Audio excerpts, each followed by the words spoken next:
Welcome back to another episode of Rock Boys Football. What happens next with Billy Napier and the Florida Gators? It might be one of the biggest storylines in all of college football. The reason I choose to say that is we all know what this program looks like when they have the right guy at the helm and they're firing on all cylinders. There's not many programs that can match the firepower that Florida has. I think Florida fans know that. I think college football fans know that. I think there are two distinct directions that this program can go. Number one, the optimistic way of looking at it, Billy Napier, the Florida Gators, back up against the wall, Billy firmly on the hot seat. They go out there and make a run at the college football playoffs over the next couple of months. I know that might sound crazy right now in early September, especially coming off an embarrassing loss at home against USF.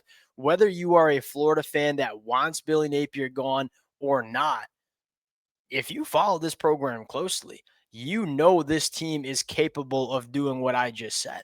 You got a quarterback in DJ Lagway that when he plays his best football is one of the best quarterbacks in the country.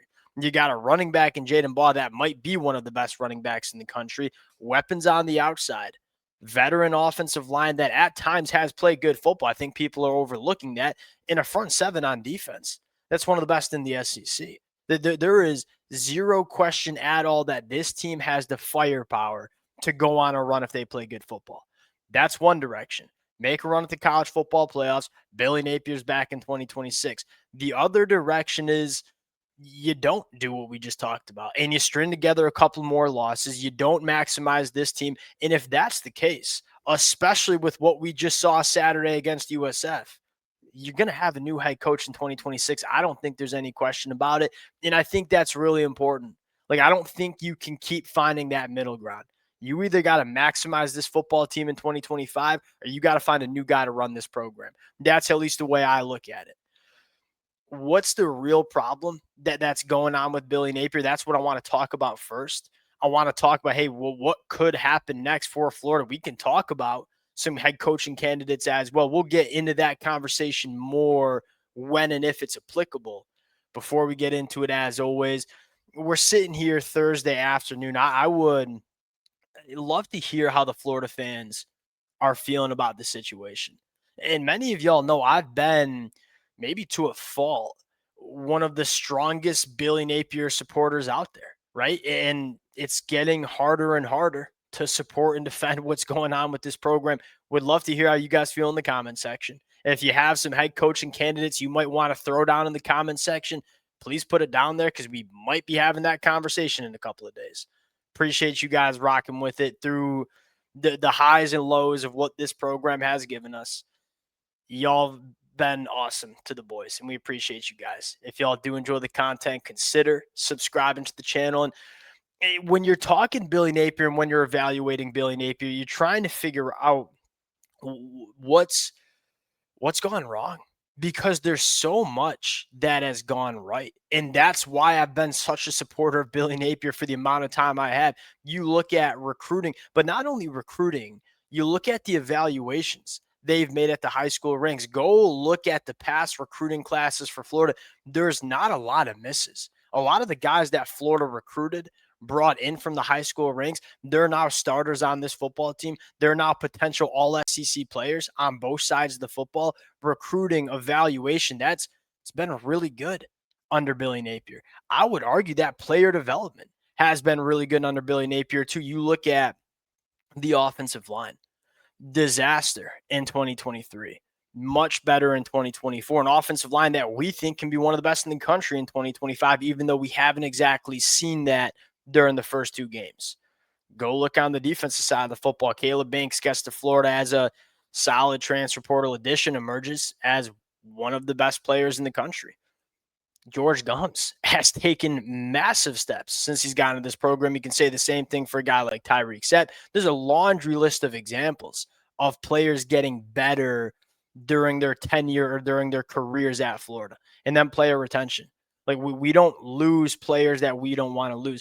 In this modern era of college football, all of that stuff is crucial. We all know that you have to have the roster. You have to have the talent on your roster to compete at the highest level if you want to have a chance. And Florida has put themselves in that spot, right?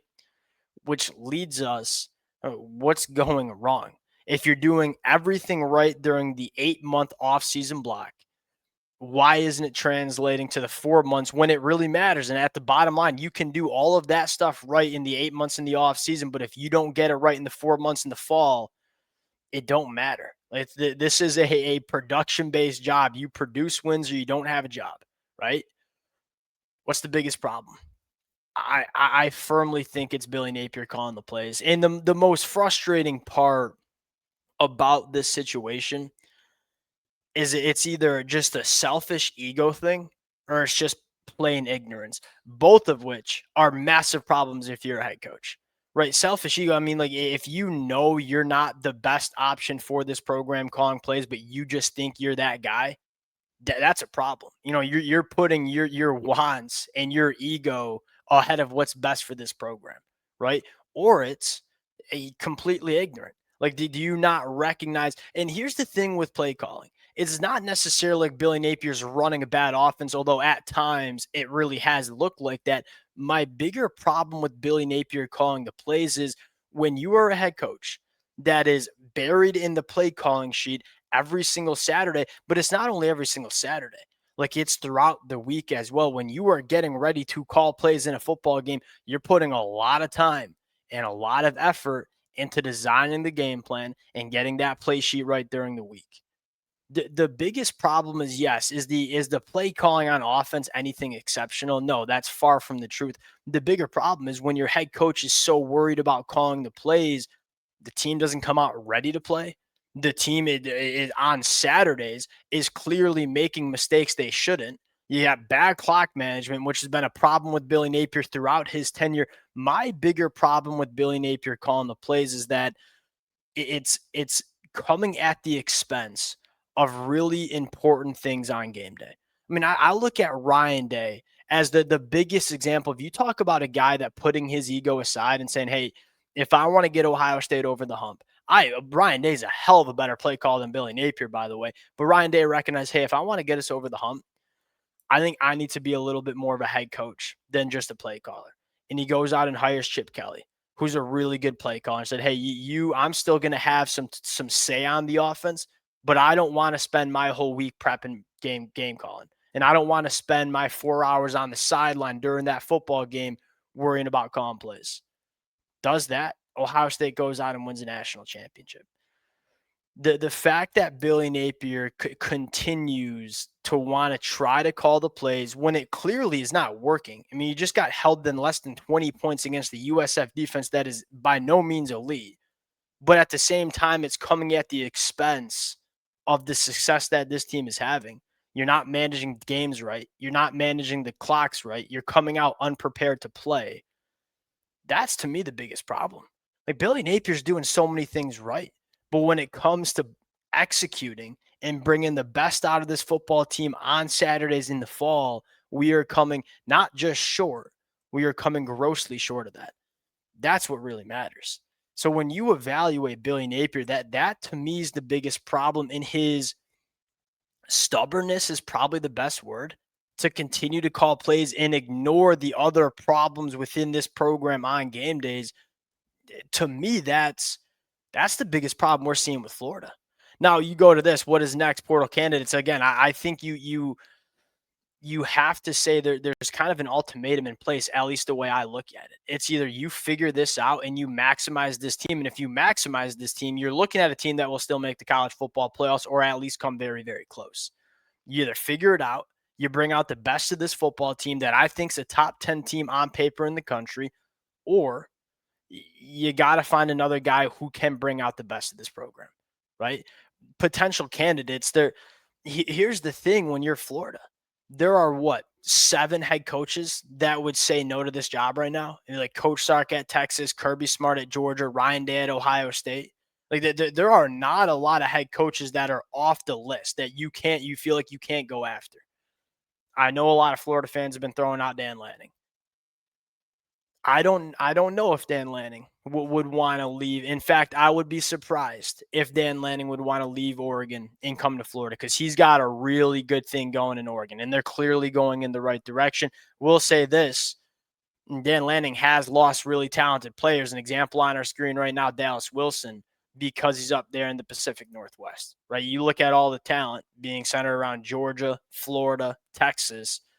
I mean, outside of California, it's difficult to get these players to come all the way up to Eugene. And so if you're Florida and you can offer all the things that Dan Lanning has at Oregon, you say, hey, we can offer you that, but you're going to be in one of the best states in the country when it comes to high school football, and you're going to be close to Georgia, and you're going to be close to Texas. Hey, maybe that would be very appealing to Dan Lanning. I don't know if Dan Lanning would want to take it. I think he's got a good thing going at Oregon. To me, if I was starting a program and I could choose any coach to be my guy for the next 10 years, I don't think there's a name higher on the list than Dan Lanning. He's a young coach that clearly gets it on the recruiting trail and gets his guys ready to play. Right? There's a laundry. Lane Kiffin at Ole Miss. I know we floated that name out for years at this point. I don't think that would be bad. I mean, you talk about a guy in Lane Kiffin who is maximizing what Ole Miss can be as a program. It's exactly what he's done over the last couple of years. Now he gets to come to Florida. He's got experience running programs in the SEC. He gets to come to Florida, just has more resources and a better state to recruit. That would make a lot of sense. I mean, I look at Kenny Dillingham, like young, fiery coach from Arizona State. Would he leave Arizona State? Look, I think he would. That could make sense. Now, there's that name, John Sumrall. There's that name, Alex Golish. And it's not like I'm super against those names. I guess my concern is we just went to the G5. And look, those are really good coaches. It's so different grabbing a coach and then you give him the keys to a program like Florida. Just being the head coach at Florida looks a little bit different than being a head coach at Tulane or being a head coach at USF. With all due respect to those programs, it's just different, right? And I think you're seeing Billy Napier at times struggle to run a machine like Florida is. The only coordinator I would go after is you have to mention Glenn Schumann, in my opinion, right? It's almost identical to what Oregon did with Dan Lanning, right? Glenn Schumann knows firsthand what it looks like being the right-hand man to Kirby Smart, running a program that is run like just one of the best, if not the best program in the country. And you just say, hey, go implement what Kirby Smart has implemented at Georgia, go implement it at Florida. To me, that makes sense because we just saw it work very, very well for Oregon with Dan Lanning. John Gruden's another name that's being floated out there. Look, I don't know if he's the best candidate, but holy smokes, would I have so much fun talking about John Gruden running this program. Just from like a selfish college football fan standpoint, that would fire me up. And look, I think John Gruden, you talk about a fiery guy that still wants to coach at a high level and is ultra competitive. That's John Gruden, right? And so, like, I'm not saying he's going to be a great college football head coach, but he certainly could be. It's probably just a little bit more of a risk than I'd want. If I'm Florida, I want to know I'm getting a guy that has been there, done that, has a track record of coaching programs at the college level that's having success. Again, the story here is if Florida decides to move on from Billy Napier, that there are not a lot of head coaches in the country. There are not a lot of coaches, period, in the country that would say no to Florida. And so the world's your oyster. Outside of like 7 guys, the world's your oyster at Florida. And so I think they can get a really, really good cat coming in. We'll see what happens. Again, I'll just say it. I'm rooting for Billy, right? I think he's doing things at such a high level. The process is right, at least in my opinion. And I want to see this team play the way I know they can play on Saturdays, and I want to see them achieve the success I know they can achieve. I'm not saying that's going to happen, but I hope it does because I think Billy Napier is doing a lot of good things. But if it doesn't, we have a lot of conversations to get into. All right, we'll close it out there. We'll continue to talk about it. We'll continue to update it. Appreciate you guys rocking with it. If y'all do enjoy the content, consider subscribing to the channel. We'll talk to y'all later.